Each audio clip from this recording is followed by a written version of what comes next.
Hi, it's me, I'm back. I've got a hat this time. If you're interested in vaguely hearing about why I decided to make a new YouTube video after ages not making YouTube videos, well, come and join me. There'll be drinks. Hi guys, it's me, and it's been a hot minute since I made a video, which is something I've said before, but I've really been working up the courage to jump back in front of a camera and do it, because I just went to gatherall, which was the 5th gatherall. Can you imagine that? 5 years of a bunch of James Bond fans getting together in New Jersey, and it was wonderful to go there. It was wonderful to hang out with people who I now consider friends, who I met through like the Bond community. But I noticed a couple of things. The first thing was I met a lot of people and they were like, "Oh, I loved your video on this. Oh, I loved your video on this. I know you because I watched your video. Hey, I subscribed to you. I watch your videos." And it's like, wow, these videos I made, people watch and people appreciate. I'm like, that's really cool. What a privilege that is. What a privilege that is to be able to sit in front of a camera and talk about stuff that you're passionate about and people actually watch it and appreciate it. And I was like, wow. And the other thing I noticed, that there were a lot of Bond people there who were creators themselves, who I noticed hadn't made a video in a while. And probably for the same reasons that I didn't. And I was like, oh, I remember I really enjoyed your stuff. It's a pity you're not making things right now. You know, maybe we should get back to that. Because I'll tell you what, these Bond videos that people make, I do appreciate them. I appreciate them, and lots of other people appreciate them as well. The other day, I was in a really shitty mood. I don't mind admitting it. And I was in the kitchen doing the washing up, and I like to put on something on from YouTube, and I opened it up, and it was all depressing news about Israel and Gaza, or it was people being pissy about The Acolyte, that Star Wars show, like complaining about it being too woke. And then I scrolled over Calvin Dyson's video in which he reviewed High Time to Die by Raymond Benson, and it's like, I'm lucky enough to have interacted with Raymond Benson, and he's a wonderful guy. And when I was a teenager, I loved his books, and they gave me the wonderful escapism that James Bond does. And so they have a very special place in my heart. And then you've got Calvin Dyson, who's freaking hilarious, going into like an hour-long video about a book that I read when I was 19, but by an author who I loved then, who I really appreciate now. And it was wonderful. It just took me out of the shitty world that I was living in at that particular point in time, and it gave me the escape that I sought. And I was like, wow, isn't that amazing? Some guy in London makes a video about a book that I read 25 years ago, and it just feels like an amazing opportunity to see that. You wouldn't, if you were back 20 years ago when, you know, there were only 4 TV channels in the UK, you wouldn't get a 40-minute documentary about a 25-year-old book. No. So it was really cool to have the opportunity to watch that video. And I'm like, so yeah, there we go. The triumvirate was that people appreciated the videos I make. I appreciated the videos that people aren't making anymore. And the James Bond videos that are out there, I really enjoy. And maybe there's room for more of them. So I thought, I'm going to get back into it. I don't know if I did my drinks today, but yeah. So to work myself up to make a bunch of videos, I'm just gonna chat. I'm just gonna talk. And to do that, I will be drinking Chateau de Smirnoff Ice. You may scoff. I have a completely unfair reputation as a connoisseur of like beer and wine and stuff like that, and certainly I've worked as a sommelier and I've made videos about craft beer and worked in a brewery. However, I'm a lager lout, and I love to play Russian roulette with the cheapest wine I can find, because there's something really enjoyable about it. Drink is culture, and I love Smirnoff Ice, I have to admit. Back when I first started bartending in the year 1999 or 2000, anyway, people were drinking this. It had just come out, And everyone was like, oh, Smirnoff Ice, they've got vodka mixed with lemon, it's delicious. It's like, no. It's not. It's beer. It's basically beer. It's lemon flavoured beer, or it's a fermented malt beverage, which basically means it's beer. And I enjoy it. It's like lemon flavoured beer. So I have to admit, I'm not too sophisticated to turn down a Smirnoff Ice. And that's what we're going to be drinking tonight. So hopefully you don't have a problem with it. Oh, that's rank. I love it. Right. Anyway, we're going on about videos and stuff. Yes! Videos. Whew. Isn't it amazing that you can jump in front of a camera and talk about stuff that you love and put it onto this thing called YouTube, and there are going to be people out there who discover it and watch it and enjoy it. What a privilege that is. And I'm like, you know what? I shouldn't waste that privilege. So, here we go. Been a hot minute since I made some videos. I think the last ones were just after the James Bond Golden Bullet Awards, which was cracking fun. Like, what a wonderful thing that was. And then I started off going down a sideline in my own writing business, which is kind of exciting, kind of daunting. So I have been really successful as an author of romance books, but I've struggled to get back to like the high point of where I was. And that's because the industry changes, the market changes. And what I've done now, which is kind of exciting, is I have stopped making my books exclusive to Amazon, and I've started selling them myself on my own website using e-commerce. And I basically had to learn all of that from scratch. And right from the get-go, I was able to like break even with it, which is really exciting. And so I've basically been tunnel focused on that, because to me, I've wanted to be a writer since I was 9 years old, but it's really easy to be a writer, especially these days. You can write a book and you can self-publish it on Amazon, and then you can be like, hey, I'm a writer. It's like, no, I want to be a writer, but I want to be a commercially successful writer. I was like, I looked at Leslie Charteris and Jilly Cooper and Ian Fleming and Fiona Walker, and I was like, I want to write books and tell the stories that I want to tell, but also I want to get paid for it. And that's really been like the focus of where I've been looking for my whole life as a writer. I started writing books and I started publishing books, and I listened to people's feedback, and I read voraciously in the genres that I liked, and I found other writers who I really admire, especially in romance. You know, romance is such a, it's a genre of writing that nobody takes seriously, that literally has so, I mean, the best writers writing today write in the romance genre. The worst writers writing today also write in the romance genre, because it's a massive genre, but it's like, yeah, there are amazing writers in the romance genres. There are some truly deranged books in the romance genre, and nobody gives them any attention because it's only romance, and it's like, phew.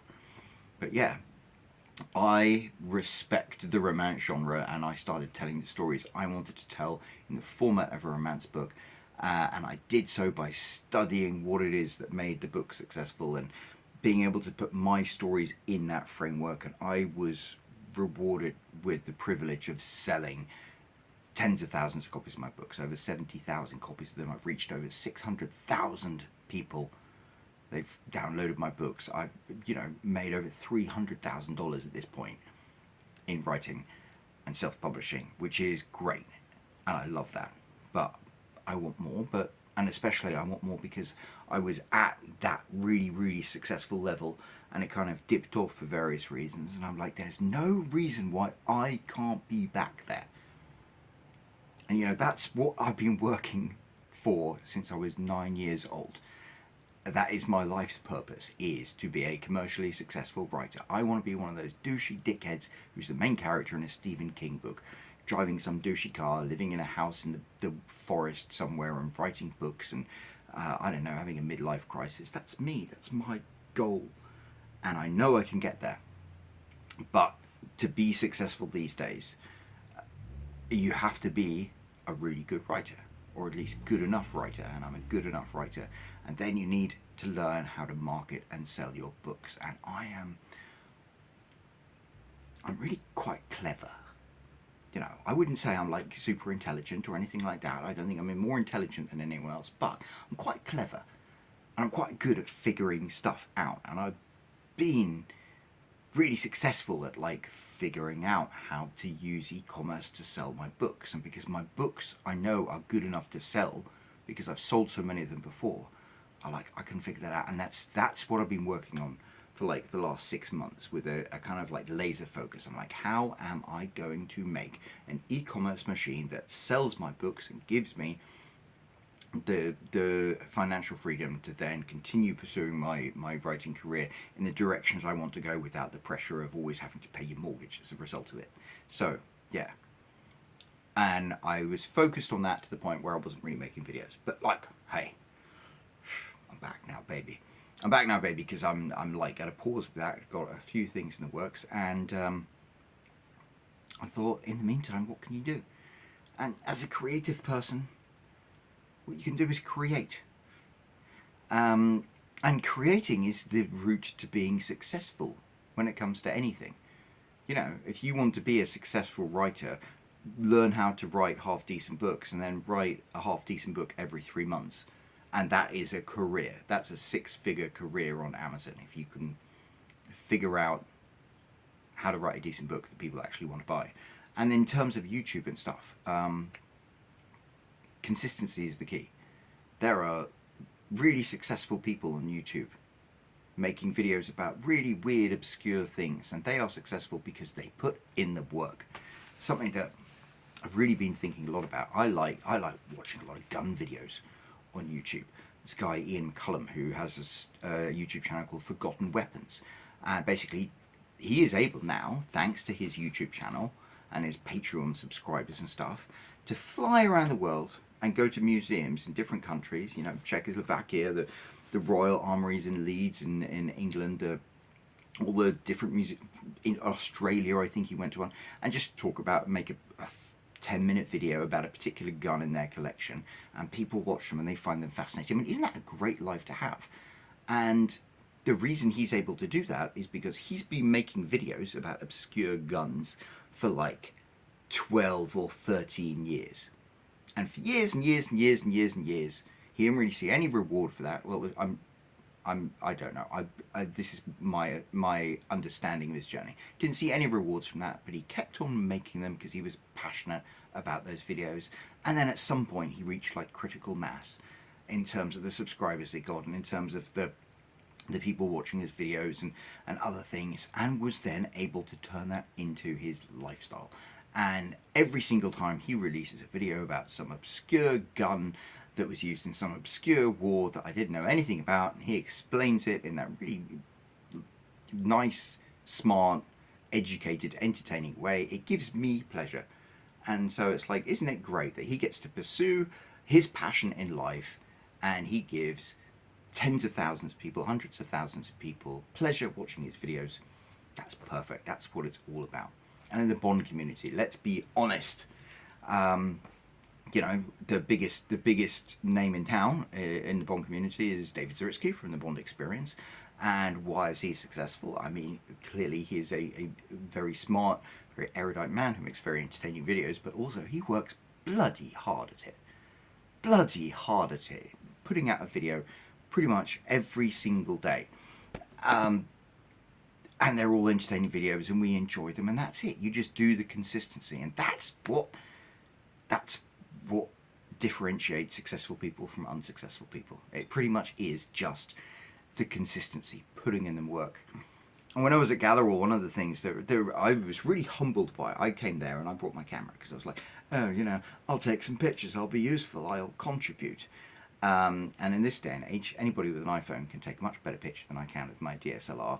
And more than that, one of the things I really, really loved about Gatherall this year was the opportunity to meet Ken Daniels, who's Commando Bond on Instagram, who I've like watched start off an account on Instagram with no followers, and now he's got like 24,000, I don't know, something like that. Just, you know, started off small, whizzed past me like a rocket, and continues to be really successful. But the thing was, I got to see him at Gatherall, I went to this wonderful shooting event in the morning with Walther and Cabot Arms and Alchemy 911, and he'd helped organise that, and he was helping people shoot and stuff like that, but also running around taking pictures all the time, taking videos like non-stop, like the Energizer Bunny. And then at Gatherall, like there was one point he like elbowed me out of the way to take pictures, just working so hard at everything. And then I managed to catch him behind the scenes for like 30 seconds, bought him a gin and tonic, very proud of that. And he was just quickly showing me that while everyone else was having a great time, partying, socializing, just having the real James Bond Gatherall experience, he was there downloading the photos, editing them live on his phone in Lightbox, and then saving them somewhere else, and then getting them ready, and then sharing them people with. So within minutes of the picture being taken, they would have something to be able to share on social media talking about it. I'm like, reminds me of me when I was young, except no, I never had my shit together like he did when I was young. But I used to love making content and taking photos and stuff like that, because it allowed you to really be part of an event. But like Caleb Daniels' work ethic just blew me away, and that's why he's been so successful. So yeah, the one thing with wanting to make any kind of impact whatsoever on social media is you have to put in the work. You have to do it. You have to get in front of a camera and talk, even if you don't feel like it, even if you're not in the mood. And so that's what I'm going to do. Because it's like writing. Writing is a muscle that you have to exercise every single day. You should write every single day, even if what you're writing is crap. You write 2,000 words every single day. That's a 60,000 word novel every single month. So, yeah, consistency is key. And in YouTube, and making an impact on social media, consistency is key. So I just thought I would jump in front of a camera tonight and maybe bang out some videos and maybe share them with people, and maybe people would actually like them and appreciate them, and that's all you can do, isn't it? So cheers, my friends. Here's to being back on YouTube. Here's to making some videos. Let's see what happens next.